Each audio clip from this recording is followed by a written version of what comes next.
এখান থেকে শুরু করি। আমাকে কেউ রেসপন্স করেন এ আর বি সেকশনের স্টুডেন্ট থেকে। আপনাদের তো এলএলজি ফল্ট থেকেই হচ্ছে আমার পড়ানোর কথা, তাই না?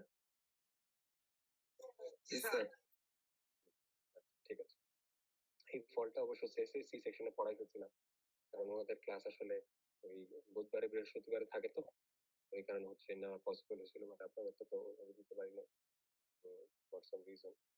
যাই হোক, আচ্ছা, তো আমরা এখান থেকে অ্যাকচুয়ালি শুরু করছি। Double line to double fault আমরা বেসিক্যালি হচ্ছে পড়বো।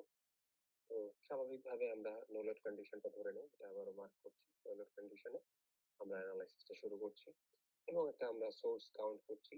এখানে তিনটা ফেজ আছে, আর ফেজ, বি ফেজ এবং ওয়াই ফেজ। তো এটা নিউট্রাল, বেসিক্যালি গ্রাউন্ডের সাথে একটা রিয়েক্টর জেডএন এর থ্রু কানেক্টেড, ঠিক আছে, রিয়েক্টর। আচ্ছা,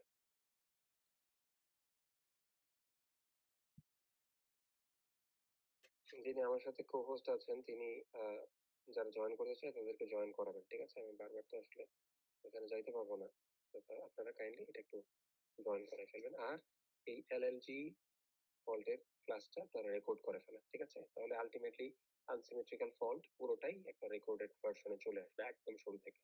সিমেট্রিক্যাল কম্পোনেন্ট থেকে একদম আনসিমেট্রিক্যাল ফল্ট সবগুলো লেকচার তাহলে ভিডিও লেকচার আকারে হয়ে যাবে আপনাদের পরীক্ষার সময় রিভিশনে। এটা ডেফিনেটলি খুব ভালো কাজ হবে। তো যে জিনিসটা বলতে যাচ্ছিলাম, তো এটা basically three phase source as usual আমরা দিয়েছি। তারপর আমরা কন্ডিশনটা কি করব, এল এল জি ফল্ট, অর্থাৎ দুইটা লাইন শর্ট হয়ে এই গ্রাউন্ডের সাথে কানেক্ট হয়ে গেছে, ঠিক আছে? এই কন্ডিশনটা অ্যানালাইসিস করব। তো স্বাভাবিকভাবে এই কন্ডিশন যখন অ্যানালাইসিস করবো, তো আমি ধরে নিলাম এদিক বরাবর কারেন্ট যাবে, এদিক বরাবর কারেন্ট যাবে, যেহেতু গ্রাউন্ডের সাথে কানেক্টেড করে দিছি, এবং এই দুইটা কারেন্ট মিলে আলটিমেটলি এদিকে কি হবে, ফল্ট কারেন্ট ক্রিয়েট করবে। তার মানে ফল্ট কারেন্ট বেসিক্যালি এই বি ফেজ আর ওয়াই ফেজের কারেন্টের যোগফল, এটা আমরা লিখেছিলাম। এবং আমরা ফল্ট অ্যানালাইসিস করার সময় যে যে কন্ডিশন গুলো ফল্টি কন্ডিশন থেকে একদম মাস্ট জানা যায়, সেগুলো আমরা আগে লিখে দিই, তাহলে আমাদের অ্যানালাইসিস কি হয়, সহজ হয়, ঠিক আছে? তারপর যেহেতু এই দুইটা ফেজ গ্রাউন্ডের সাথে কানেক্টেড হয়ে গেছে, তাহলে এই দুইটা ফেজের ভোল্টেজ কি হয়ে যাবে, জিরো। এই দুইটা ভোল্টেজের মান হয়ে যাবে জিরো, ঠিক আছে? আইআর, এটা বেসিক্যালি হচ্ছে জিরো, কারণ আমরা নো লোড কন্ডিশন ধরেছি, তার মানে আমার আর ফেজের কারেন্টটা কি আসতেছে না, ডিফল্ট কারেন্ট জিরো। তার মানে ফল্ট হওয়ার পরও তো এটাতে কোনো কি বলে গ্রাউন্ড বা আদার্স কোনো জিনিস কানেক্টেড হয়নি, তো এখান দিয়ে কারেন্ট যাবে না। তার মানে এখানে আমরা এই জিনিসটা বলতে পারি যে, আচ্ছা আমি এখন আমার লেখা শুরু করছি। তার মানে এই জিনিসটা আমরা বলতে পারি যে আইআর যেহেতু জিরো, তার মানে আইআর কে তিনটা কম্পোনেন্টে যদি ভাগ করি, IR naught, IR one, IR two, IR negative phase, এইটাও কি হবে, জিরো হবে, কারণ এই তিনটা জিনিসের সমষ্টি কি আমার আই আর বা আর ফেজের টোটাল কারেন্ট, ঠিক আছে? তাহলে এখন একটা জিনিস খেয়াল করেন, আমরা যদি ভোল্টেজের কারেন্টের কম্পোনেন্ট গুলো বের করার চেষ্টা করি, ভোল্টেজের কারেন্টের কম্পোনেন্ট গুলো আমরা বের করার চেষ্টা করি, তাহলে আসলে আমরা কি দেখতে পাবো? কেন আমি ভোল্টেজ দিয়ে করবো, খেয়াল করে দেখেন, এখানে দুইটা ভোল্টেজের মান আসলে কি জিরো, মানে ভোল্টেজ দিয়ে অ্যানালাইসিস করলে আসলে আমরা সহজে এখান থেকে রেজাল্টটা বের করে নিয়ে আসতে পারবো, কারণ দুইটা কম্পোনেন্টের ভ্যালু জিরো হলে ওইগুলো দিয়ে যা গুণ করবো সব জিরো হয়ে যাবে, ঠিক আছে? আবারও বলি, যে কোনো একটা জিনিস প্রুফ করার একাধিক ওয়ে আছে, একাধিক ওয়ে আছে। এটা এভাবেই প্রুফ করতে হবে এরকম না, আরো অনেক ধরনের কনভিন্সিং প্রুফ আছে। তো আমার কাছে এই প্রুফটা বা যে প্রুফটা আমি দেখাবো বা ডিরাইভেশনটা আমি দেখাবো, সেটা আমার কাছে সহজ মনে হয়েছে এবং মাচ মোর কনভেনিয়েন্ট মনে হয়েছে। That's the reason I am এইটাই আমি হচ্ছে আপনাদেরকে দেখাচ্ছি, ঠিক আছে? বাট এটা মনে করার কোনো কারণ নাই যে এভাবেই প্রুফটা দিতে হবে বা এভাবে না দিলে হবে না, না, ইটস নট লাইক দ্যাট। যে কোনো ভাবেই আপনি দেন না কেন, লজিক্যাল যে কোনো ওয়েতেই আপনি বেসিক্যালি যে কোনো একটা ডিরাইভেশন কি করতে পারেন, প্রুফ করতে পারেন, তবে ডেফিনেটলি ওইটার মানে লজিকটা স্ট্রং হইতে হবে, ঠিক আছে? সো আমরা এই জিনিসগুলো দেখে ফেলতে পারি। তো এটা এটা আমি হচ্ছে বক্স করে দিই, কারণ এটাও আমাদের একটা আন্ডারস্ট্যান্ডিং। তো আমরা হচ্ছে ভোল্টেজের কাজ করি, ভোল্টেজটা নিয়ে কাজ করি একটু। তো আমরা এই জিনিসটা লিখতে পারি, যেহেতু আমাদের ফেজ ভোল্টেজ গুলো জিরো, তার মানে আমরা কম্পোনেন্টের ভোল্টেজ গুলো বের করার চেষ্টা করি। নর্মালি আমরা এইটাই করি প্রত্যেকবার, কারণ সিকোয়েন্স, যে পজিটিভ নেগেটিভ জিরো সিকোয়েন্সের যে নেটওয়ার্ক গুলো আছে, সেগুলোকে কিভাবে কানেক্ট করতে হবে সেগুলো আমরা বোঝার চেষ্টা করি। তাহলে আমরা লিখে ফেলি যে আর ফেজের জিরো সিকোয়েন্সের ভোল্টেজ, আর ফেজের পজিটিভ সিকোয়েন্সের ভোল্টেজ, আর ফেজের নেগেটিভ সিকোয়েন্সের ভোল্টেজ, এই ভোল্টেজের ম্যাট্রিক্সটা হবে 1/3 অফ 1 1 1 1 1, এগুলো আমরা জানি। তারপর জানি হয় ফেজ থেকে এই কি বলে, সিমেট্রিক্যাল কম্পোনেন্ট থেকে আমরা যদি ফেজ বের করি তাহলে 1/3 হয় না, এবং এখানে হয় 1 আলফা স্কয়ার আলফা। কিন্তু আমরা যখন ফেজ থেকে সিমেট্রিক্যাল কম্পোনেন্ট বের করি তখন এখানে 1/3 আসে, এবং এখানে হয় 1 আলফা আলফা স্কয়ার, পরেরটা হয় আলফা স্কয়ার আলফা। তো এই জিনিসটা মনে রাখতে হবে, আমিও প্রায় ভুলে যাই, বাট এটা একটু মনে রাখতে হয়।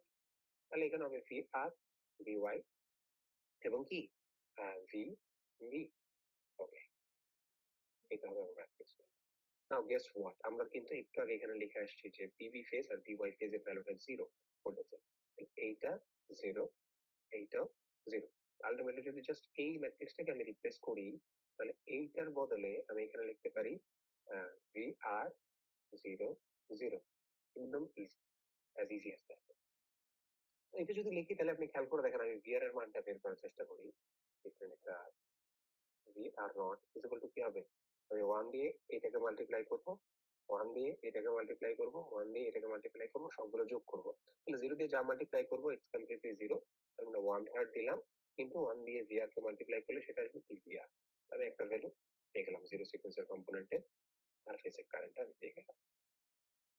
নাও আমি যদি VR1 এর ভ্যালুটা বের করতে চাই তাহলে VR1 ইজ ইকুয়াল টু 1/3। দেখেন একদম সিমিলার কেস, 1 দিয়ে এইটাই গুণ হবে আর বাকি দুইটার গুণফলের জন্য কি আসবে, যেটা 0 হয়ে যায়। তো ওইটা নিয়ে আর কাজ করার দরকার নেই, আলটিমেটলি VI আসবে। তো আশা করি আপনারা ধরতে পারছেন, তার মানে VR2 এর জন্য আমার ভ্যালুটা এক্স্যাক্টলি সিমিলার আসবে। তো আমি যদি এই জিনিসটা খেয়াল করি তাহলে VR2 ইজ ইকুয়াল টু আসবে 1/3 অফ VR। এই তিনটা কম্পোনেন্টের মান আমি পেয়ে গেলাম, ঠিক আছে। এখন এখন আপনি খেয়াল করে দেখেন, আমি যদি হচ্ছে সিকোয়েন্স নেটওয়ার্ক গুলো একটু ড্র করি, আপনার অবশ্যই মনে থাকার কথা যে কিভাবে আমরা বেসিক্যালি সিকোয়েন্স নেটওয়ার্ক গুলো ড্র করতাম। তো পজিটিভ সিকোয়েন্সের জন্য ছিল আমার একটা ভোল্টেজ সোর্স, আর তার জন্য তার করেসপন্ডিং একটা রিঅ্যাক্ট্যান্স, এবং সাথে ছিল জিনিসটা দেখতে অনেকটা এরকম। এখন এইটা হচ্ছে আমার Z1, আর এটা হচ্ছে আর ফেজের পজিটিভ সিকোয়েন্সের জন্য ভোল্টেজ, আর এটার ভিতর দিয়ে কারেন্ট যাচ্ছে I R1। So that's the corresponding voltage drop will be VR1 is equal to ER minus IR1 and Z1। এটা আমরা জানি। দেন আমরা যদি নেগেটিভ সিকোয়েন্সের জন্য ড্র করি, এটা হবে এই লিটারালি একটা রিঅ্যাকট্যান্স, নেগেটিভ সিকোয়েন্সের রিঅ্যাকট্যান্স।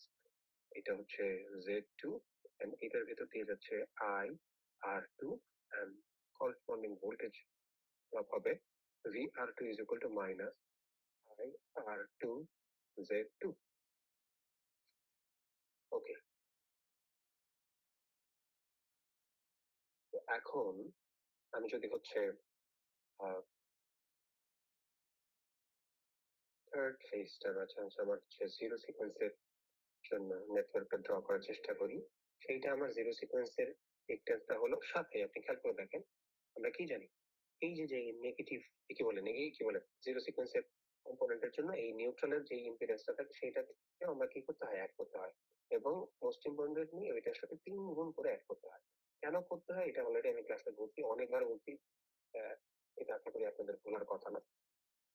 আর হচ্ছে আমি যতবার প্রতিপাদন করাইছি এবং নিউট্রালের সাথে কানেকশনটা আসছে বারবার বলার চেষ্টা করছি, বাট কোর্সটা একবারই দেখাচ্ছি। আচ্ছা, আই আর নট হবে এটা, এবং করেসপন্ডিং ভোল্টেজ ড্রপটা হবে V are not is equal to minus I R naught into Z naught plus 3ZN। Simple. এখন আপনি আমাকে বলেন এই VR এর ভ্যালু যেটা VR বাই 3, VR1 এর ভ্যালু তা VR বাই 3, VR2 এর ভ্যালু তা VR বাই 3। তার মানে এই নোড আর এই নোডের মাঝে যা ভোল্টেজ ডিফারেন্স, এইটা এইটা এইটা এই তিনটার মান সমান। তিনটা ব্রাঞ্চের ভোল্টেজ ডিফারেন্স যদি সেম হয়, এটা তখনই পসিবল যখন তারা প্যারালালি কানেক্টেড। যখন তারা প্যারালালি কানেক্টেড তখনই আসলে এটা পসিবল। তো তাই আমরা এদেরকে প্যারালালি কানেক্ট করবো, ঠিক আছে ভাই? এখন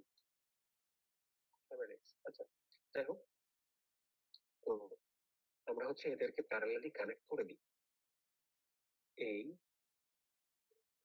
এই এই এই এইটা হবে আমাদের মেইন সার্কিট, এবং এইটার বেসিসে আমরা কি করবো, ফল্ট কারেন্ট বের করার চেষ্টা করবো। খেয়াল করে দেখেন আমরা কি দেখেছিলাম, ফল্ট কারেন্ট হচ্ছে আমাদের এই দুইটা কারেন্টের কি কারেন্টের যোগফল আমাকে কি করতে হবে, বের করতে হবে, তাহলে আমার কাজটা হয়ে যাবে, তাই না? আচ্ছা, তাহলে এখন খেয়াল করে দেখি, আমরা তো আসলে কম্পোনেন্টের কারেন্টটা বের করার চেষ্টা করব। তো এই হিসাবে আমরা যদি কারেন্টের কম্পোনেন্টটা বের করি, কম্পোনেন্টের মাধ্যমে আমরা সাধারণত ফল্ট কারেন্টটা বের করি, তাহলে ছোট্ট একটা অ্যানালিসিস যদি আমরা করি, I R naught, I R one, I R two কারেন্টের ভ্যালুটা বের করার চেষ্টা করতেছি, মানে ফল্ট কারেন্টের ভ্যালুটা সিমেট্রিক্যাল কম্পোনেন্টের থ্রুতে। ওয়ান থার্ড, এটা কি হবে one one one one alpha, alpha square, one alpha square alpha. আর এখানে থাকে কি ফেজের কারেন্ট গুলা, I R, I Y, I B. এটা দেখতে দেখতে আমরা বুড়ো হয়ে গেছি, ঠিক আছে? এখন গেস হোয়াট, এখানে একটা সুন্দর জিনিস আমরা খেয়াল করছিলাম, এই আই আর এর ভ্যালুটা কি জিরো।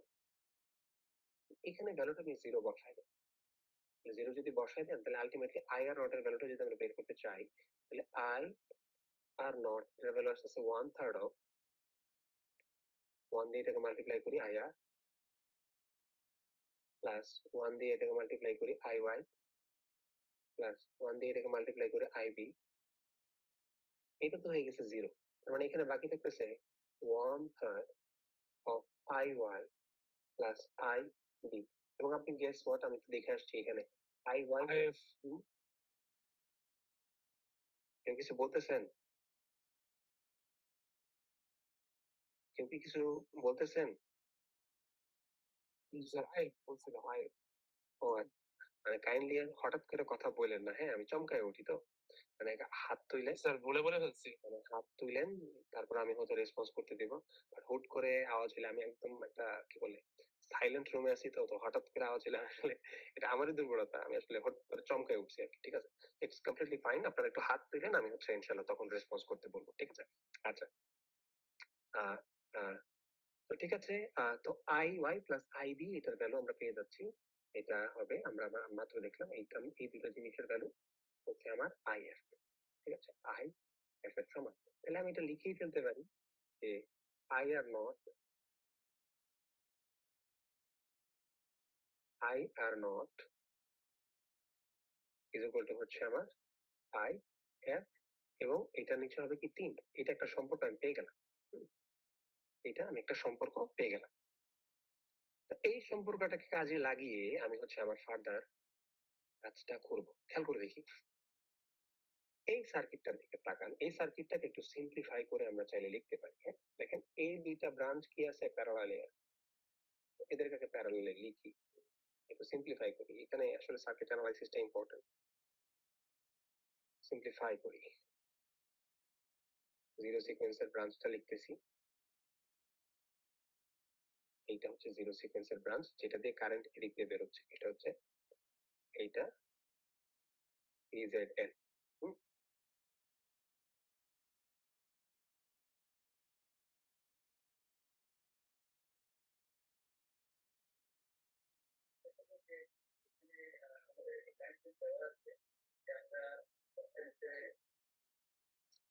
তো এখান দিয়ে কারেন্ট বেরোচ্ছে, এটা হচ্ছে আমার নেগেটিভ সিকোয়েন্স, জিরো সিকোয়েন্সের ব্রাঞ্চ। তারপর আমি হচ্ছে দেখবো নেগেটিভ সিকোয়েন্সের ব্রাঞ্চ, যেটা কিনা বেসিক্যালি হচ্ছে একটা রিয়েক্টর, এন্ড দ্যাটস ইট। এটার এদিক দিয়ে কারেন্ট বেরোচ্ছে, which is I R two, আর এটা হচ্ছে জেড টু, আর এটার ভিতরে দিয়ে কারেন্ট বেরোচ্ছে আই আর নট, ঠিক আছে? তারা বেসিক্যালি আছে প্যারালাল কানেকশন। তারা প্যারালাল কানেকশনে থাকলে এইটা দুইটা যেই টার্মিনাল, এইটাও বেসিক্যালি কি সেম টার্মিনাল, ঠিক আছে? এটাও basically same terminal.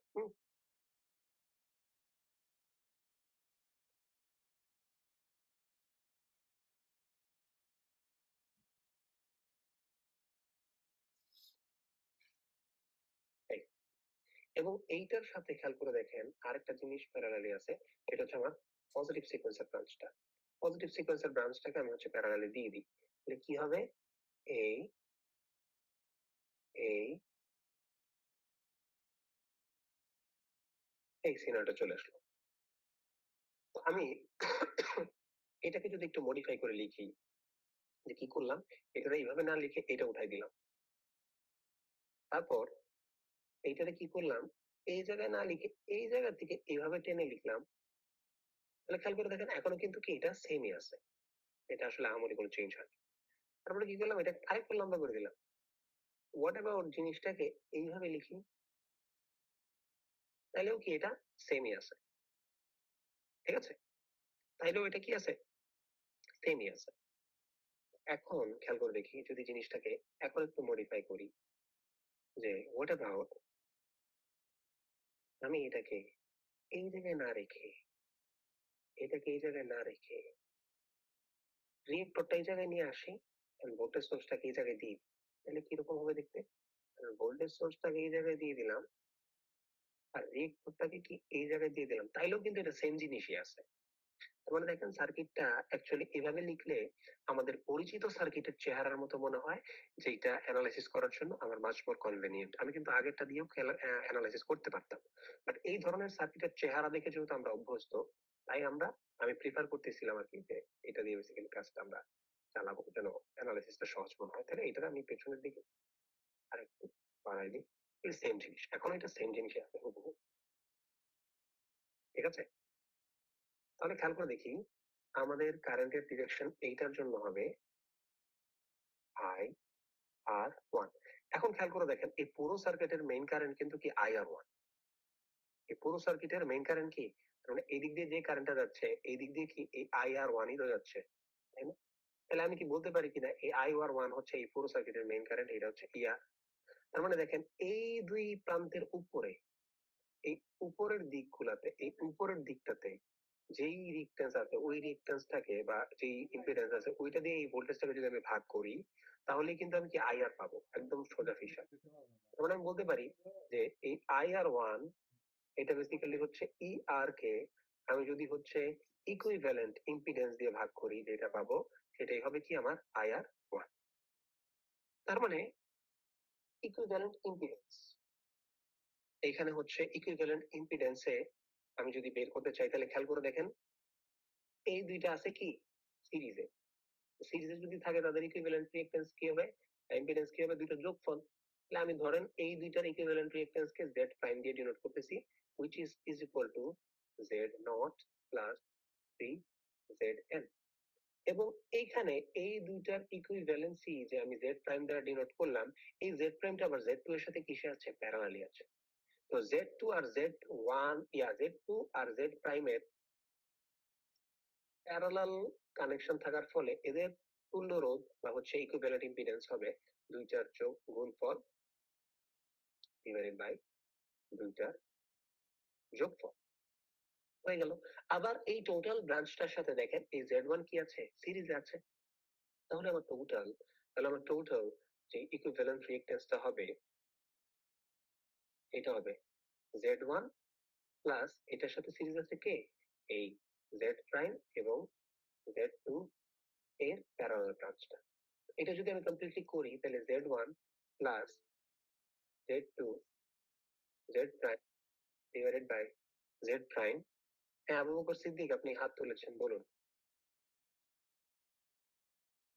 Sir, sir আমার যে কারেন্ট Z1 যে পাস হওয়ার আগে যে কারেন্টটা ছিল, Z1 যে পাস হওয়ার পরে তো সেই কারেন্ট আছে, তো স্যার আমি বলছি স্যার Z1 দিয়ে ভাগ করলে শুধু হইতো না।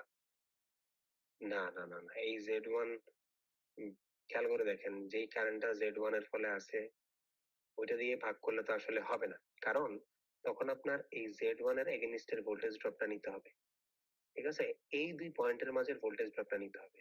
কিন্তু আমার আই আর ওয়ান এই জিনিসটা কিন্তু এই এই খেয়াল করে দেখেন এই ইয়ার দিয়ে যখন আমি কাজ করব, এই ইয়ার কিন্তু আসলে এই পয়েন্ট আর এই পয়েন্টের মাঝে আছে, কিন্তু আপনি যে কথাটা বলতেছেন এটা হচ্ছে এই পয়েন্ট আর এই পয়েন্টের মাঝের ভোল্টেজের কথা। তার মানে পার্থক্যটা কি বুঝতে পারছেন যে কেন ইয়ার কে z1 দিয়ে ভাগ করলে আইআর ওয়ান পাবো না। জি স্যার। হ্যাঁ, ঠিক আছে। তো খেয়াল করে দেখি, তার মানে আমি ইকুইভ্যালেন্ট কি বলে কাজটা যদি করতে চাই এখান থেকে এখানে নিয়ে আসলাম, তাহলে আমি এখানে সুন্দর সিম্পল একটা লসাগু নিয়ে নিই। এটা হচ্ছে z prime plus z2 and then what, এটার সাথে এটা মাল্টিপ্লাইড হবে z1 Z prime plus Z two plus Z two Z prime. ঠিক আছে, তো এইটা ইকুইভ্যালেন্ট রিঅ্যাকট্যান্স হয়ে গেল। তো এখন আমরা এই ভ্যালুটা এখানে বসাই দিই, তাহলে আমি আর আইআর ওয়ান এর ভ্যালুটা পেয়ে যাবো।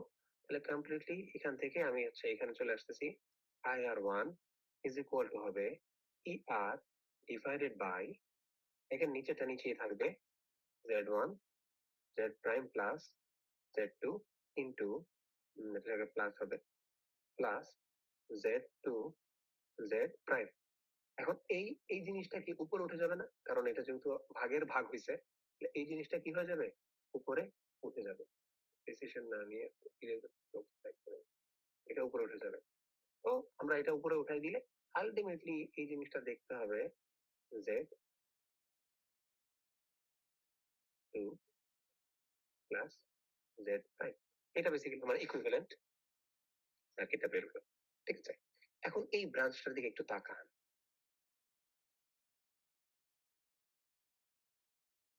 এই ব্রাঞ্চটার দিকে একটু তাকান, এগুলো একটু মুছে ফেলি। খেয়াল করেন এইখানে একটা জাংশন আছে, হুম, দুই অধিক নোড, মানে ব্রাঞ্চের নোড যেখানে মিলিত হয়, একদম সিম্পল ওয়েতে বলতেছি, দুইয়ের অধিক ব্রাঞ্চের নোড যেখানে মিলিত হয় ওইটাই কি আমার একটা জাংশন। হুম, তো ওই হিসাবে এইটা কিন্তু আমার একটা জাংশন। এখানে এইখান থেকে কারেন্ট আসতেছে, এখান থেকে কারেন্ট আসতেছে, এখান থেকে কারেন্ট আসতেছে। সো এই জাংশনের ক্ষেত্রে আমরা খুব সুন্দরভাবে কিন্তু এই কেসিএল এর ফর্মুলাটা কি করতে পারি, অ্যাপ্লাই করতে পারি। কেসিএল এর ফর্মুলাটা কি ছিল, যে এই সিনারিওতেই যাই, যে মনে করেন এটা একটা রেজিস্ট্যান্স, এইটা আরেকটা রেজিস্ট্যান্স, এইটা আরেকটা রেজিস্ট্যান্স। তো এইখান দিয়ে একটা কারেন্ট আসতেছে, ধরলাম সেটা হচ্ছে I1, আর এদিক দিয়ে দুইটা কারেন্ট বের হয়ে যাচ্ছে, এটা হচ্ছে ধরলাম I2, আর এটা ধরলাম হচ্ছে I3 এই ব্রাঞ্চের মধ্যে দিয়ে। তাহলে এখন এইটার ভ্যালু যদি হয় হচ্ছে সাপোজ R2, এটার ভ্যালু যদি হয় হচ্ছে R3, আর এটার ভ্যালু যদি হয় R1, তাহলে খেয়াল করে দেখেন আমরা কারেন্ট ডিভাইডার রুল নামে একটা জিনিস কিন্তু জানার কথা, CDR, কারেন্ট ডিভাইডার রুল। এই কারেন্ট ডিভাইডার রুল অনুযায়ী আমরা জানি যে কোনো একটা ব্রাঞ্চের কারেন্ট যদি I3 ভ্যালুটা বের করতে চাই, সেইটা হবে I1 এরই একটা অংশ, অর্থাৎ দেখেন I1 কিন্তু এখানে দুইটা ভাগে ভাগ হয়েছে, তো I1 এর একটা অংশ I3 হিসেবে যাচ্ছে, আর একটা অংশ কি I2 হিসেবে যাচ্ছে। তাহলে কারেন্ট ডিভাইডার রুল অনুযায়ী আমরা আসলে জানি যে এখানে যে জিনিসটা হবে, যে কারেন্টটা I1 এর যতটুকু অংশ যাবে সেই অংশটা হবে যেই দুইটা ব্রাঞ্চ আছে সেই দুই ব্রাঞ্চের রেজিস্ট্যান্স বা ইম্পিডেন্সের যোগফল, এবং যেই ব্রাঞ্চ দিয়ে কারেন্ট যাচ্ছে তার অপোজিট ব্রাঞ্চের রেজিস্ট্যান্স তা থাকবে উপরে মাল্টিপ্লাইড উইথ টোটাল কারেন্ট অর্থাৎ I1। ঠিক আছে, এখন ফর সেক অফ আর্গুমেন্ট যদি কেউ ডিরেকশনটা এই I2 এর এদিকে না দিয়ে I2 এর ডিরেকশনটা এইদিকে দেয়, অথবা যদি কেউ সাপোজ এইদিকে আমার I3 এর ডিরেকশন না দিয়ে এইদিকে দেয়, তাহলে আমাকে আপনারা কেউ রেসপন্স করে বলেন এইখানের ফর্মুলাটা কি সেমই থাকবে নাকি কোনো চেঞ্জ আসবে? সামনে একটা মাইনাস জিরো হয়ে গেল। এক্স্যাক্টলি, তার মানে কারেন্টের ডিরেকশন ডাজন্ট ম্যাটার। আমি যদি যেই ডিরেকশনে চাচ্ছিলাম সেই ডিরেকশনে না আসাতে কারেন্টের আগেরটা একটা মাইনাস দিয়ে দাও, তার মানে এখানে একটা মাইনাস দিলেই কিন্তু আমার কাজ হয়ে যাচ্ছে। তার মানে কারেন্ট ডিভাইডার ফর্মুলা সেম এদিকে খাটতেছে। ঠিক এই কাজটাই আমরা এখানে করব। এখানে দেখেন ডিরেকশন এইদিকে যাওয়ার কথা ছিল, এইদিকে যাওয়ার কথা ছিল এইদিকে, বাট আমরা ডিরাইভ করছি এইদিকে, এইদিকে কোনো সমস্যা নাই, কারেন্ট ডিভাইডার রুলই মারবো, জাস্ট সামনে একটা সাইন দিয়ে দিব। আমার কাকে বের করা দরকার, আমার কাছে IR2 কে বের করা দরকার। কেন? কারণ IR2 না, IR0 কে বের করা দরকার, কারণ IR0 এর সাথে আমি সম্পর্ক পেয়েছি ফল্ট কারেন্টে। ফল্ট কারেন্টটা আমি বের করতে চাই, এটা আমার উদ্দেশ্য। সো দ্যাটস ওয়াই আমি IR1 এর মাধ্যমে IR0 কে বের করার চেষ্টা করে যাব। তো এইটা হচ্ছে আমার সেই দুইটা ব্রাঞ্চ, আমি হচ্ছে আবার দুটো ব্রাঞ্চের ফরমেশনটা লিখছি। এইটা এইভাবে না, এটা এইভাবে লিখি। সো এই ব্রাঞ্চটা আসছে, আসার পর এটা হচ্ছে জিরো সিকোয়েন্সের ইম্পিডেন্স, আর এটা হচ্ছে আমার, এটা জিরো সিকোয়েন্স একটা মাত্র লিখলাম, আর উপরটা হচ্ছে নেগেটিভ সিকোয়েন্সের ইম্পিডেন্স, এটা হচ্ছে 0, হচ্ছে 3ZN। ঠিক আছে, এদিক দিয়ে কারেন্ট আসছে IR1, আর এদিক দিয়ে IR0, আর এদিক দিয়ে IR2। আমি আই আর নটটা বের করতে চাই। তো আই আর নট হবে, কি বলেছিলাম, যে এই দুইটা ব্রাঞ্চের ইম্পিডেন্সের যোগফল। তো এই দুইটার যোগফল কি আমরা জেড প্রাইম দিয়ে ডিনোট করছি না? অবশ্যই জেড প্রাইম দিয়ে ডিনোট করছি। তাই আপাতত জেড প্রাইম লিখতেছি, এই দুইটার যোগফল মানে জেড প্রাইম। তো আমরা জেড প্রাইম প্লাস উপরেরটা জেড টু, এবং যেই ব্রাঞ্চে কারেন্ট আছে তার অপোজিট ব্রাঞ্চের কি ইম্পিডেন্সটা উপরে হবে জেড টু, তো multiplied with whole current I R two. কিন্তু এটা তো হচ্ছে পজিটিভ সাইন থাকলে, কিন্তু আমাদের তো কারেন্ট উল্টা দিকে যাচ্ছে, তাই দ্যাটস ওয়াই এটার সামনে কি দিয়ে দিব, নেগেটিভ দিয়ে দিব। ঠিক আছে, নেগেটিভ দিয়ে দিলাম। এখন আয়ার ওয়ান হবে স্যার। হ্যাঁ আই আর ওয়ান হবে, sorry my bad, I R one. এখন এই আই আর ওয়ান এর ভ্যালু কিন্তু আমরা বের করে রাখছি কোথায়, এই যে এই জায়গাটাতে আমরা এই জিনিসটা বের করে রাখছি। তো হুবহু এই জিনিসটা যদি আমি এখন এখানে বসাই দিই আই আর ওয়ান এর পরিবর্তে, তাহলে খেয়াল করে দেখি এই জিনিসটা আমি কপি করে নিচ্ছি, কপি করে নিচ্ছি, কপি, এবং এই জিনিসটা আমি আই আর ওয়ান এর বদলে কি বসাই দিব এখন, এইটাই, সরি, এটা থাকুক, কিন্তু এটা নোটিশ হয়ে যাবে, বসাই দিই।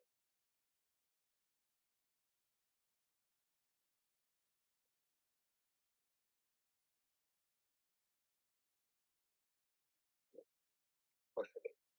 এই জিনিসটা বসাই দিলাম আই আর ওয়ান এর জায়গায়। তাহলে এখানে আমার সাথে সাথে কি আসবে, এটা আই আর ওয়ান এর জায়গায় আসছে, আর আগে তো কি ছিল, Z two Z prime plus Z two, এই জিনিসটা আছে, এটাই হচ্ছে আমার আই আর নট। তো দেখেন এখানে একটা জিনিস কাটাকাটি যায়, এটা হলো এখানেও Z two plus Z prime, এখানেও Z two plus Z prime, এটা কাটাকাটি। তো তার মানে আবার আই আর নট, এটা ইজ ইকুয়াল টু আমরা কি দেখছিলাম, আই এফ বাই থ্রি। তো এই জিনিসগুলো যদি আমরা বসাই দিই, তাহলে আলটিমেটলি সুন্দর সেই ফর্মুলাটা, কাঙ্ক্ষিত ফর্মুলাটা আমরা পেয়ে যাই। সেটা হচ্ছে I F by three is equal to minus E R Z two multiplied হবে, এবং নিচে থাকে হচ্ছে Z one Z prime plus Z two plus Z two Z prime. I F এর নিচে থেকে তিনটাকে ওই পাশে পাঠাই দিই, তাহলে আই এফ এর নিচে থেকে যদি তিনটাকে ওই পাশে পাঠাই দিই, তাহলে I F is equal to three minus Z two আসলো, এবং সাথে মাল্টিপ্লাইড হচ্ছে ই আর ডিভাইডেড বাই, খেয়াল করে দেখি এখন আমরা তো অ্যাকচুয়ালি জানি যে জেড প্রাইম তো আসলে জেড প্রাইম না, জেড প্রাইম হচ্ছে Z naught plus three Z N এর সমষ্টি। তাহলে আমরা এটাকে খুলে দিই, তো খুলে দিলে দেখেন এটার সাথে মাল্টিপ্লাইড হবে জেড প্রাইম, এটার সাথে মাল্টিপ্লাইড হবে জেড টু, তার মানে আলটিমেটলি কি আসতেছে, জেড ওয়ান এর সাথে মাল্টিপ্লাইড হবে Z naught plus three Z N, plus Z one এর সাথে মাল্টিপ্লাইড হবে জেড টু, প্লাস এই পরের যে বাকি জিনিসটা আছে সেটা, এটাও খুলে দিব।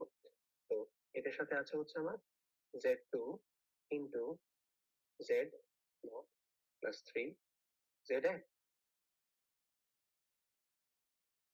ঠিক আছে, এই জিনিসটা আমরা পেয়ে গেলাম।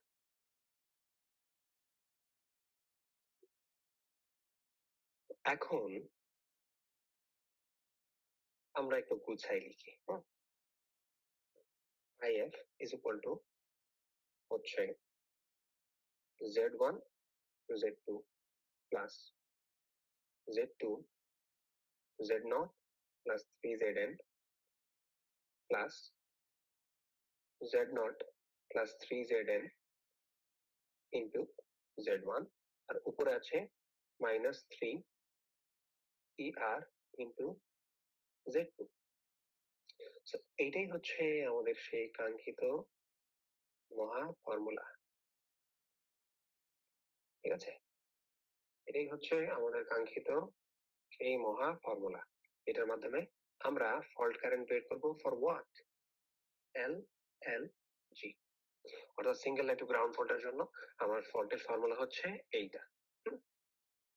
সো কারো কি কোনো প্রশ্ন আছে কিনা, তাহলে আমরা প্রবলেম সলভিং এ চলে যাবো যদি না থাকে।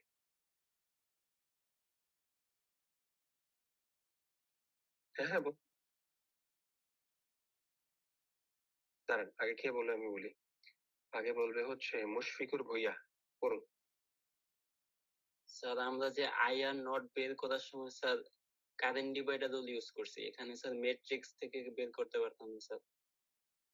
ম্যাট্রিক্স থেকে এটা সহজ না? স্যার ম্যাট্রিক্সে তো আমরা IR1 বের করছি, পরে যদি IR0 বের করে দিতাম। না না, আমরা IR1 তো হচ্ছে এই যে স্যার, ম্যাট্রিক্স দিয়ে বের করছি কি আসলে? আমরা IR1 তো বের করছি হচ্ছে ইকুইভ্যালেন্ট সার্কিট থেকে। এই যে ইকুইভ্যালেন্ট সার্কিটটা থেকে বের করলাম না?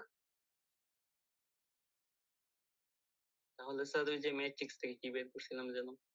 ম্যাট্রিক্স থেকে এই এই জাস্ট এই ডিরাইভেশনটার জন্য আমরা ভোল্টেজের ম্যাট্রিক্সটা নিয়ে আমরা দেখছি সিমেট্রিক্যাল কম্পোনেন্ট গুলোর মধ্যে আসলে বা সিমেট্রিক্যাল সিকোয়েন্স নেটওয়ার্ক গুলোর মধ্যে আসলে কানেকশনটা কিভাবে আছে।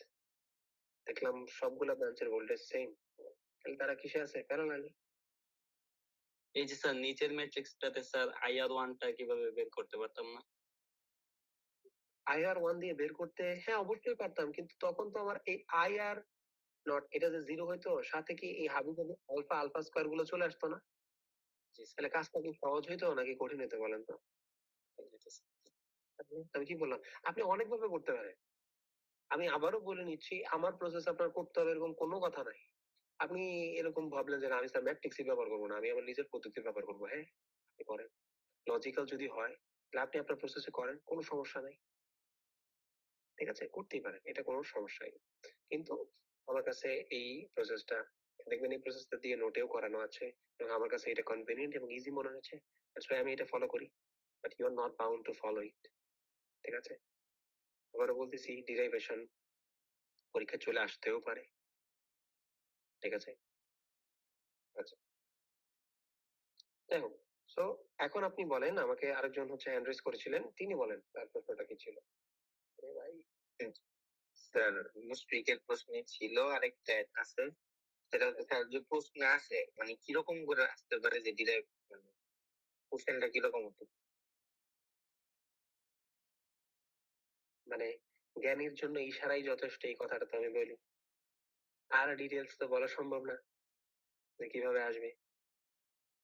ঠিক আছে, আচ্ছা। সো প্রশ্ন কিভাবে আসবে এটা কোনো প্রশ্ন না, কনসেপচুয়াল প্রশ্ন থাকলে আপনি বলেন। আর ক্লাসে তো আমি মাঝে মধ্যে বললি কোন টপিক গুলো কিভাবে পড়তে হবে, ঠিক আছে? ওইটা আমার ভেতর থেকেই ন্যাচারাল আসতে দেন। ঠিক আছে। আচ্ছা, ঠিক আছে, যাই হোক। তো চলেন আমরা একটা প্রবলেম সলভ করি এই single line to ground related. আবারও বলতেছি, আমি যে প্রবলেম গুলো সলভ করাচ্ছি এগুলো বেসিক প্রবলেম। আপনি এই শীটের বাকি যে 25-30টা পেজ আছে এগুলো সবগুলো প্রবলেম। সো আচ্ছা আচ্ছা, আরেকটা জিনিস আমি একটু খেয়াল করে দেই, যেটা আমি প্রত্যেকবার করি। বেসিক্যালি নতুন কিছু না, যে হোয়াট অ্যাবাউট যদি ডিরেক্টলি গ্রাউন্ডেড না হয়? যদি ডিরেক্টলি গ্রাউন্ডেড না হয় তখন কি হবে? কারণ যদি একটা ইম্পিডেন্সের থ্রুতে গ্রাউন্ডেড হয়, হুম, যেমন আমি ধরে নেই এটা একটু মুছি। আচ্ছা, এখানে না মুছা আমি এটা একটু কপি করে দেখাই। আচ্ছা, আপনাদের সাথে কি আমি এটার পিডিএফটা শেয়ার করছিলাম না? স্যার কার সাথে করছিলাম এটা? এই আপনার লেখা যে ক্লাস নোট? হ্যাঁ হ্যাঁ হ্যাঁ। না না স্যার, এইটা না, ফল্ট অ্যানালাইসিসটা শেয়ার করছিল, পিডিএফটা। কি বলে, আমি করি নাই? আমি তো এটার পিডিএফ গ্রুপে বানাই, করা হয়েছে। আর এজ আই রিমেম্বার আমি তো পিডিএফ বানাইছি এটা, ঠিক আছে? তারপরে আচ্ছা ঠিক আছে, আমাকে মানে অনেকেই চাইতেছিল নোটটা, আমি অবাক হয়ে গেলাম যে কিরে ভাই, তাহলে কার সাথে শেয়ার করলাম? আচ্ছা ঠিক আছে, আমি আবারও করে দিব, কোনো সমস্যা নেই, বাট মেক শিওর যেন আপনারা এগুলো প্রপারলি স্টাডি করেন। ঠিক আছে, আচ্ছা। আহ হুম, তো এখন এখন যে জিনিসটা বলতে চাচ্ছিলাম, যে হোয়াট অ্যাবাউট এটা ডিরেক্টলি গ্রাউন্ডেড হয় নাই, এটা গ্রাউন্ডেড হয়েছে থ্রু সাম রিঅ্যাক্ট্যান্স বা impedance. Impedance is very generalised, কোন একটা ইম্পিডেন্সের থ্রুতে এটা গ্রাউন্ডেড হয়েছে। ফল্ট কারেন্টটা এখন এইটা, আর এই ফল্ট ইম্পিডেন্সটা ধরলাম জেড এন। তার মানে এখন আপনি আসলে ভিওয়াই এবং ভিভি সমান লিখতে পারবেন, কিন্তু এটা জিরো কিন্তু লিখতে পারবেন না। ঠিক আছে, জিরো কিন্তু লিখতে পারবেন না, কারণ এটা গ্রাউন্ডের সাথে কানেক্টেড না, ডিরেক্টলি কানেক্টেড না, ইম্পিডেন্সের থ্রুতে কানেক্টেড। ঠিক আছে, তো তখন আপনাকে আসলে যেই কাজটা করতে হবে অ্যাজ ইউজুয়াল, এটা আপনারা জানেন, যে সবকিছু ঠিক থাকবে, সবকিছু ঠিক থাকবে, আলটিমেটলি কি শেষে আমার কি হবে? এই অ্যানালাইসিস গুলো দেখাইছিলাম, তো প্রত্যেকবার আর দেখাচ্ছি না। জাস্ট ভোল্টেজ আর কারেন্টের রিলেশনটা আগের মতো থাকবে। কেউ কেউ আমাকে বলতে পারবেন জাস্ট কোন জায়গায় চেঞ্জটা আসবে? স্যার নিচে যোগ হবে। কার সাথে যোগ হবে? স্যার ওই যে নিচের ইগুলোর সাথে, ইম্পিডেন্সের সাথে, সবগুলোর সাথে। সবগুলোর সাথে আপনি শিওর? Z1 Z2 সাথে হচ্ছে ZF প্লাস Z2।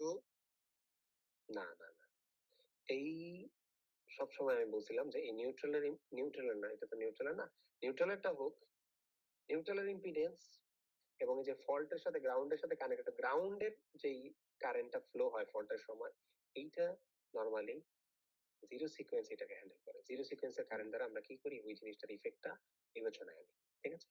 তার মানে আমার জিরো সিকোয়েন্সের জায়গা যেগুলোতে আছে সেই জায়গাতে এটা কি হয়ে যাবে, অ্যাড হয়ে যাবে, শুধুমাত্র জিরো সিকোয়েন্সের কম্পোনেন্ট গুলো যে জায়গাতে আছে। তার মানে এটা হবে Z naught plus C Z N neutral একটা প্লাস জেড এফ। এটার সামনে 3 হবে কি হবে না বলেন তো আমাকে,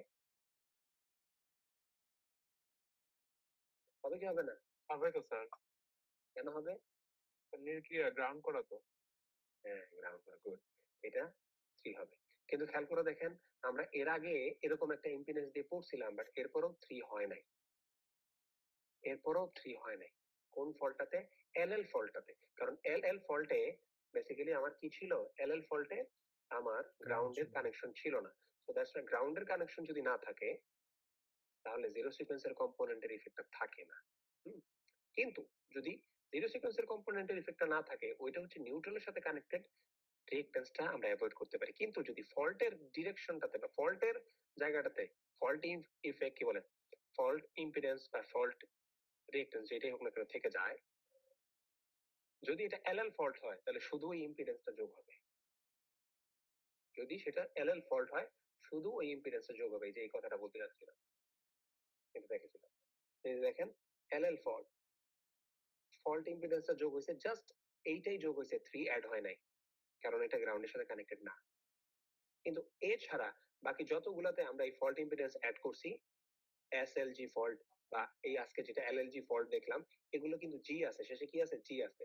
জি থাকার কারণে এদের সাথে এই ফল্ট ইম্পিডেন্সটা কানেক্টেড হলেও কি হবে, 3 দিয়ে মাল্টিপ্লাই কানেক্টেড হবে, ঠিক আছে? এই শর্ট জিনিসটা আপনাদের মাথায় রাখা দরকার। Now let's dive into problem solving. আমরা চলেন একটা প্রবলেম সলভ করি। আবারও বলতেছি, আমি যে প্রবলেমগুলো সলভ করাচ্ছি এগুলো বেসিক আন্ডারস্ট্যান্ডিং এর জন্য, কিন্তু আপনাকে অবশ্যই সেটার বাকি প্রবলেমগুলো সলভ করতে হবে যদি আপনি ফাইনাল পরীক্ষায় একটা কি বলে সফলতা অর্জন করতে চান, ঠিক আছে?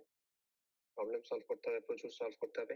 এই শীটের প্রবলেমগুলো বুঝে বুঝে সলভ করেন, ইনশাল্লাহ আপনার পরীক্ষা ভালো হবে আমার মনে হচ্ছে, ঠিক আছে? আমার মনে হচ্ছে আপনার পরীক্ষা ভালো হবে যদি বুঝে বুঝে এই টাইপের প্রবলেমগুলো আপনি সলভ করতে পারেন। আচ্ছা, এই পেজে রাইখা তো লাভ নাই, এই পেজে আর এটা নিতেও পারছি না, কি করব? তো কাট পেস্ট। সো এই প্রবলেমটার দিকে আমরা একটু তাকাই, এটাকে বড় করি।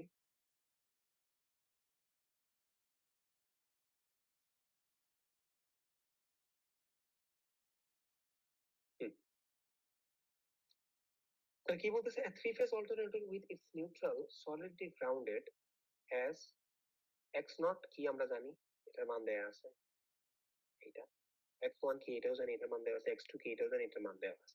বলছে find the magnitude of the fault current when LLLG fault occurs।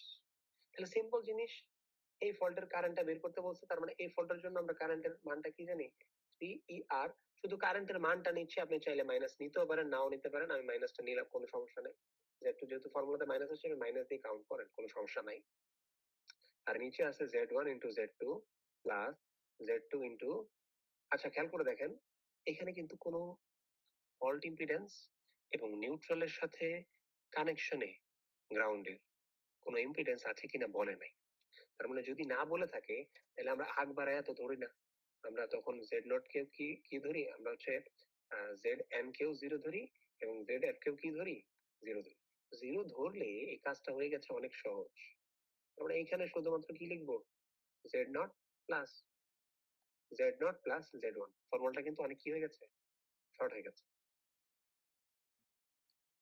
আচ্ছা, সো এখন যদি আমি এখানে ভ্যালু গুলো বসাই দিই, আপনারা জানেন যে জেড ইজ ইকুয়াল টু হচ্ছে, আজকাল এটা চেঞ্জ করি, জেড ইজ ইকুয়াল টু হচ্ছে আর প্লাস জে এক্স, আর এর মান নাই, শুধু এক্স এর মান আছে, তাহলে জেড ইকুয়াল টু কি হয়ে যাবে, আর যেহেতু জিরো, তাহলে জেড হয়ে যাবে জে এক্স, তার মানে জেড ওয়ান এর ভ্যালু হয়ে যাবে J X one,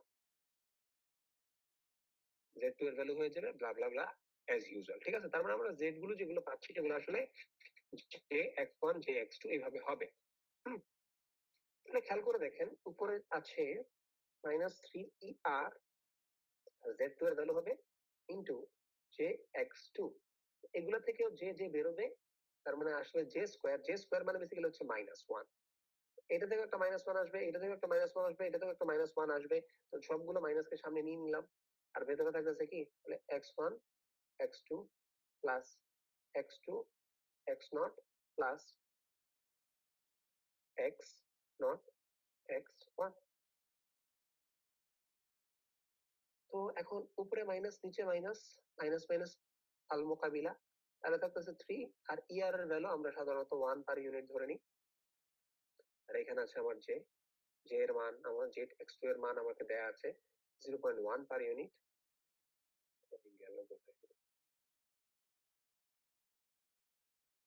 0.1 per unit, এটা মাল্টিপ্লাই করে দিলাম 0.1 per unit divided by X one এর ভ্যালু হচ্ছে 0.2,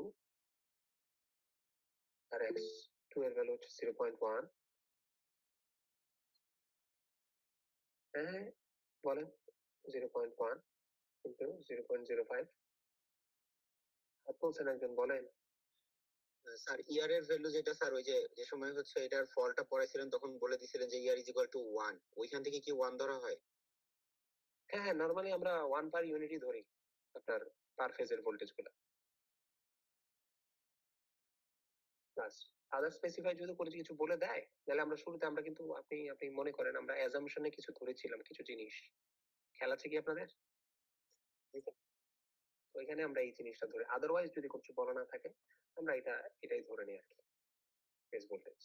আর আমরা তো এটা সোর্স সাইডের থেকে করতেছি, সাথে লোড কন্ডিশন বা আদার্স জিনিসগুলা অ্যাভয়েড করছি আমরা ফর সিম্পলিফিকেশন। এল টু এল যে ফলটা ওই বিএল এর মান বলে দেওয়া হয়েছিল যে 10.39, ওটা বলে দেওয়া হয়েছিল, তার জন্য এটা তো ইয়ার ধরা হয়েছিল। কোনটা? মানে মানে এল এল এর ফল্টের যে প্রবলেমটা স্যার, এল ফল্টের ফল আছে, দাঁড়ান ওটাতে যাই, এল এইটা, হ্যাঁ স্যার ওইখানে স্যার ভিএল এর মান বলে দেওয়া হয়েছিল, তার জন্য ইয়ার এর ভ্যালুটা স্যার ওইটা ধরা হয়েছিল। হ্যাঁ, ওইটা আমরা এই কারণে ধরে নিছি, কারণ এখানে স্পেসিফিক্যালি আমার ভোল্টেজ যে ভ্যালুটা দেওয়া আছে, ঠিক আছে, বুঝতে পারছেন আপনি? জি স্যার। এখানে ভোল্টেজ যে ভ্যালুটা দেওয়া আছে, একটা ভ্যালু পার ইউনিট নাই, বেস ভ্যালু বলা দরকার নেই, কিন্তু আমরা দেখলাম যে অ্যাকচুয়াল ইউনিটেও আমরা ম্যাথটা করে ফেলতে পারি, এই কারণে আসলে আমরা কোনো কিছুর ইউনিট আসলে চেঞ্জ করি না, অ্যাকচুয়াল ইউনিটই করে ফেলছি। আমি বুঝাতে পারলাম? জি স্যার। পার ইউনিটে দেওয়া থাকলে নরমালি আমরা এটাই করি, হ্যাঁ, এবং বেস ভোল্টেজটা নরমালি ওই ফেজের যে ভোল্টেজটা ওইটারই ধরা হয়, তাহলে আপনি আমার ভোল্টেজটাকেই যদি বেস ধরেন, আমাকেই যদি আবার পার ইউনিট বের করতে চান, তাহলে আমি কি ওয়ান পার ইউনিট ছাড়া আর অন্য কিছু হবো বলেন? না স্যার। না, এই কারণেই বেশিরভাগ ক্ষেত্রে এটা কি হয়, বেশিরভাগ হয়। ক্ষেত্রে এটা ওয়ান হয়, ঠিক আছে। আদারওয়াইজ যদি স্পেসিফিক্যালি বলে না দেয় যে তুমি এই সিনারিও তুমি ওই ভোল্টেজটারে বেস ধরবা, তাইলে আসলে তখন আপনাকে ওই ইয়ার এর পার ইউনিট ভ্যালুটা বের করে নিতে হবে, বাট নরমালি ওটা বলা থাকে না। আচ্ছা, so আমরা মাল্টিপ্লাই করি, এই 0. এটা হচ্ছে x1 এর ভ্যালু হচ্ছে 0.2, সো মাল্টিপ্লাই করলে আসলে যে ভ্যালুটা আসবে এই ভ্যালুটা হচ্ছে, আমার হাতে ক্যালকুলেটর নাই, তো আমি হচ্ছে নোট দেখে আপনাকে বলে দিচ্ছি, এটার ভ্যালুটা আসবে হচ্ছে যে 8.571 পার ইউনিট। এখন যে মানে আসলে আহামরি কিছু নয়, যে কে যদি আপনি ফেজে কনভার্ট করেন এটা হচ্ছে 90 ডিগ্রি, যে আসলে 90 ডিগ্রি ভ্যালু দেয়। আপনি যদি এটা খেয়াল করেন, এটা হচ্ছে রিয়েল অ্যাক্সিস আর এটা হচ্ছে ইমাজিনারি অ্যাক্সিস, এটা হচ্ছে আমার 0 ডিগ্রি, এটা হচ্ছে আমার পজিটিভ 1 সংখ্যা, আর এটা হচ্ছে আমার -1, এটার ফেজ কত 180 ডিগ্রি, আর এইগুলোর উপরে আছে কি আমার আই, এইটার উপর আছে কি মাইনাস আই, এই অ্যাঙ্গেলটা কত 90 ডিগ্রি, মাইনাস আই এর অ্যাঙ্গেলটা কত 270 ডিগ্রি, বলতে পারেন -90 ডিগ্রি। এগুলো আসলে ফেস ছাড়া আর কিছু বোঝায় না। তো যেহেতু পিওরলি এটা ইমাজিনারি একটা নাম্বার, সো দ্যাটস ওয়াই আমরা তার ফেসটা লিখে দিতে পারি। আর যদি আপনি চান যে না স্যার আমি এই ফেস টেস লিখতে রাজি না, আমি শুধু মানটা নিব, তাহলে আপনি 8.571 এত পার ইউনিট লিখে দিলেও কোনো সমস্যা নাই। ঠিক আছে, তো এইটাই হচ্ছে আমাদের অ্যান্সার এই ফল্ট কারেক্টের জন্য।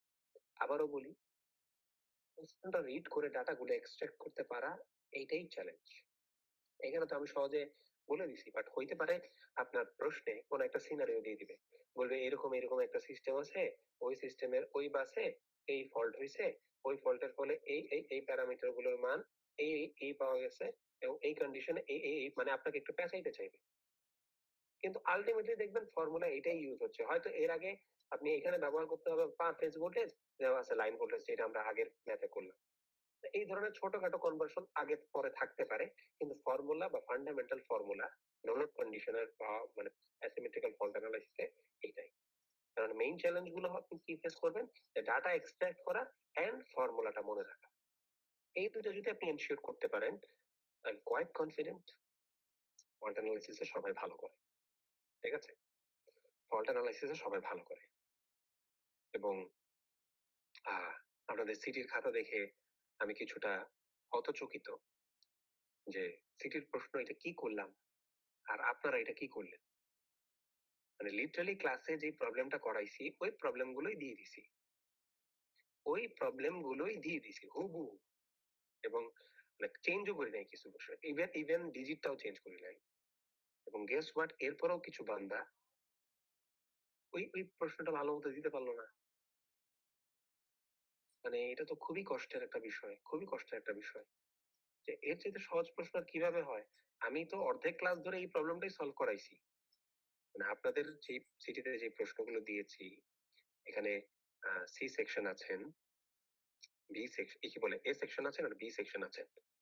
অবশ্য দুই সেকশনে দুইটা প্রবলেম দিয়েছি, বাট এই দুইটা প্রবলেমই আমি করাইছি। হ্যাঁ, দুইটা প্রবলেমই ক্লাসে করাইছি। তো আবার অনেকের পরীক্ষায় ভালো হয়েছে, এবং অনেকে এসে বলতেছিল যে স্যার স্যার এটা তো করছিলাম, কিন্তু স্যার পরীক্ষার হলে এসে ভুলে গেছি। তাহলে আসলে আপনি ভালো মতো করেন নাই, আপনি ভালো মতো বুঝে বুঝে করেন নাই এই প্রবলেমটা। যে ক্লাস সিটিতে দেওয়া হচ্ছে, মনে রাখবেন এই সিটি টু সবচেয়ে সহজ সিটি ছিল, সবচেয়ে সহজ সিটি ছিল। এটা গনিমত ছিল, এটাতে 15তে 15 তোলা ছিল, একদম ইজি। ঠিক আছে, তো ঠিক আছে, আরো কোনো প্রশ্ন না থাকলে আমরা ক্লাস এখানে কনক্লুড করব। আপনারা কাইন্ডলি অ্যাটেন্ডেন্সটা দিয়ে, কাইন্ডলি